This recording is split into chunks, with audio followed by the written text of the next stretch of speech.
रामायण में जहाँ जहाँ प्रभु राम का वर्णन आता है, संग में लक्ष्मण का भी वर्णन आता है। वनवास के दौरान छाया की तरह लक्ष्मण प्रभु श्री राम के साथ रहे। एक पल के लिए वे उनसे अलग नहीं हुए। वनगमन की बारी आई तो वे सबसे पहले तैयार हुए। लक्ष्मण जी की माँ का नाम सुमित्रा था। प्रभु राम के अलावा भरत और शत्रुघ्न उनके भाई थे। राम के वे अनुज थे। रामायण के अनुसार राजा दशरथ के वे तीसरे पुत्र थे। उच्च आदर्शों की प्रतिमूर्ति है लक्ष्मण जी। यही कारण था कि भगवान राम भी लक्ष्मण के इन गुणों से प्रभावित थे और उनके प्रति विशेष स्नेह रखते थे। जब लक्ष्मण जी को मेघनाद ने शक्ति अस्त्र का प्रयोग किया और वे मूर्छित हो गए तो प्रभु राम भी दुखी और व्याकुल हो गए। शेषनाग के अवतार है लक्ष्मण जी।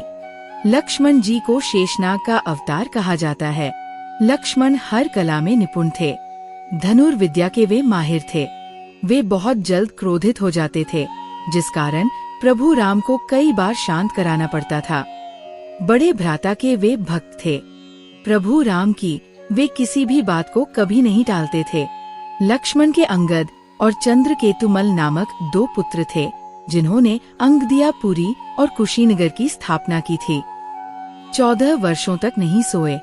लक्ष्मण जी वनवास के समय भगवान राम और माता सीता की सेवा में ही लीन रहे। कहते हैं कि वे 14 वर्षों तक नहीं सोए। उनके स्थान पर उनकी पत्नी उर्मिला दिन और रात सोती रहीं। मेघनाद का वध इसी कारण लक्ष्मण जी कर सके, क्योंकि मेघनाद को वरदान प्राप्त था कि वही उसका वध करेगा। 14 वर्षों तक न सोया हो। भगवान राम के राज्याभिषेक के दौरान सोने चले गए लक्ष्मण जी। वनवास के समाप्त होने के बाद श्री राम के राजतिलक के समय लक्ष्मण जोर जोर से हंसने लगे। सभी लोग आश्चर्य में पड़ गए।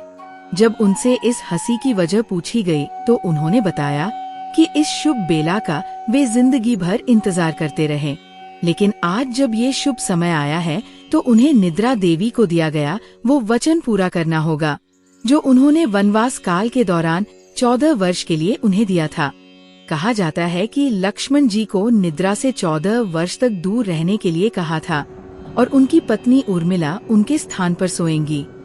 इस बात को निद्रा देवी ने स्वीकार कर लिया, लेकिन एक शर्त रख दी थी कि जैसे ही वो अयोध्या लौटेंगे उर्मिला की नींद टूट जाएगी और उन्हें सोना होगा। लक्ष्मण जी इसलिए हंस रहे थे कि वह अपने भ्राता प्रभु श्री राम का राजतिलक नहीं देख पाएंगे। लक्ष्मण जी के स्थान पर इस शुभ बेला पर उनकी पत्नी उर्मिला उपस्थित हुई थी।